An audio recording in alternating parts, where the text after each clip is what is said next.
There are truths that are not spoken, but are felt from a very early age. I was 6 years old when my father married another woman, and with her came a son, not his by blood, but whom he soon began to call my boy. He called me by my name, short, practical, distant. At first I thought it was my imagination. Later I understood that it wasn't true. The holidays were with them, the photos on the shelf, them, the big gifts, for him, the excuses when I forgot about a meeting. I'm very busy. But there was always time for their new son. Smiles, public congratulations. I grew up measuring the distance between us like someone counting the steps that separate two worlds. My mother used to tell me, "He loves you in his own way," and I repeated it so I wouldn't break down. He loves me. He just doesn't know how to show it. But a part of me always knew the truth. It wasn't enough. It wasn't a priority. She was not elected, and that leaves a mark. That seeps into every relationship, in every achievement, in every doubt that screams, "What if I'm not enough for anyone?" Because when your own father makes you feel invisible, the whole world seems to be following that same script. And I was already fed up with playing that role. Favoritism, when it is constant, becomes part of the scenery. Nobody points it out. Nobody confronts him. Simply put, you live. My stepfather, because that's what I ended up calling him mentally, had a way of making everything his new son did seem extraordinary. He got an 8 in math. He's a genius. Meanwhile, I, with my outstanding grades in literature, barely received a gesture of approval. He took him to soccer games. He taught him how to drive. He bought him an expensive bicycle, because he earned it. And well, it was my turn to watch from the window. When I asked if I could go, she would say, "Another day. This is something we both planned." Both. I was always number 3 in that too. My stepmother wasn't any help either. She always had a forced smile for me. An empty, "Oh, how lovely," as if wanting to fulfill a courtesy protocol. Meanwhile, she wrapped her son in genuine tenderness. The day he turned 15, there was a huge party, with lights, a DJ, and even a video presentation. When it was my birthday, they sent me a voice message. "Too late. We'll call you later, okay?" They didn't call. And instead of exploding, I blamed myself. Perhaps I don't insist enough. Maybe if I study more, if I'm more useful, if I don't bother anyone. Because when a girl feels displaced, he doesn't shout. It adapts. And that's the saddest part. I learned to live without expecting anything from him. Only in this way could I move forward. No matter how many times he ignored me, I kept looking for him. Part of me believed that if I tried hard enough, he would notice my existence. I would send him messages with photos of my achievements, diplomas, awards, school events. Sometimes he would leave them on read. Others, she simply didn't respond. He would give her presents on her birthday. Small handmade details, made with what little I had.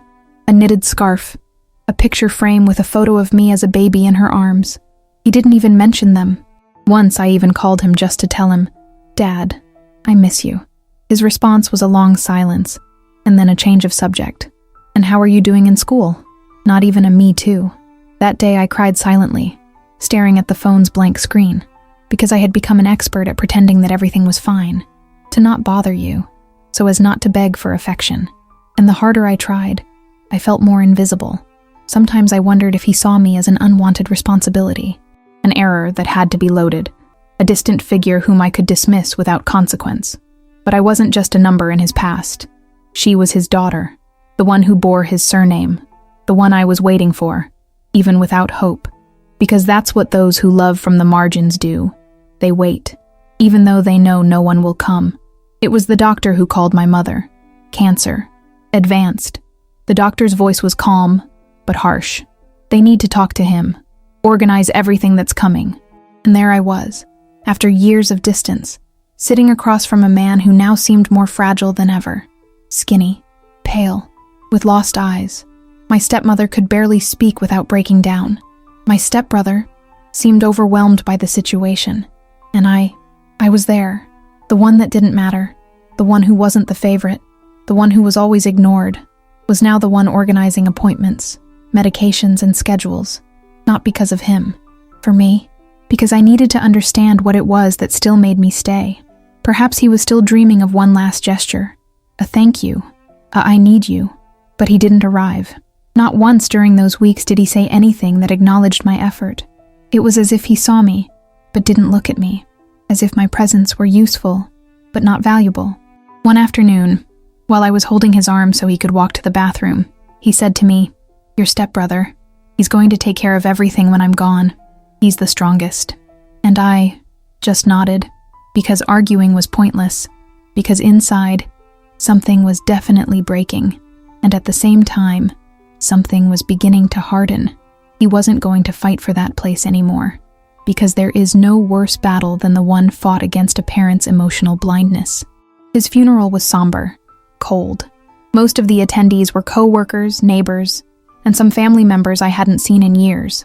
I was there, not because I expected anything, but because I still didn't know how to let go completely. A week later, the appointment with the lawyer arrived. An elegant office, with walls full of books that nobody read and framed diplomas. There were only a few of us, my stepmother, my stepbrother, and me. The lawyer began to read the will. The voice was monotonous, almost robotic. "I leave all my properties, assets, accounts, and personal effects to my adopted son, Matthias, my stepbrother. Not my name, not a mention, nothing, not a word, not even a symbolic gesture. I did not exist." I felt a wave of heat rise in my chest, a mixture of anger, shame, and confirmation. He was right. I was always the last one. I was always the piece that didn't fit. I didn't cry. I didn't scream. I just stood there, rigid, staring at a fixed point on the shiny wooden table. Matthias seemed uncomfortable. My stepmother was nervous, but nobody said anything. Me neither, because that omission spoke louder than any phrase. It was the final signature of a story written without me. The end of a life where I was a footnote. Until the lawyer paused, cleared his throat, and said, "However, there is something more." The silence in the room was absolute.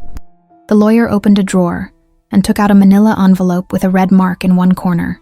This was given to me privately, with specific instructions.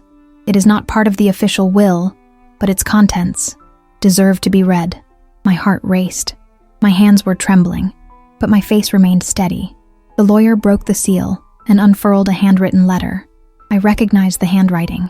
It belonged to my father, me to whom it may concern, and especially to my daughter, my own flesh and blood. Although I didn't always know how to show it, the lawyer looked at me. "Do you want me to read it aloud or—" "Yeah." My voice came out low, but clear, and it began. The letter was short and direct, just like him.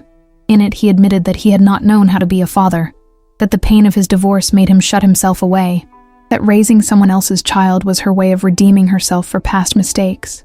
But I had gotten lost along the way. I didn't see you. I didn't tell you what you deserved to hear. But I did see you. I always saw you, and I regret not telling you while you were alive. A lump formed in my throat.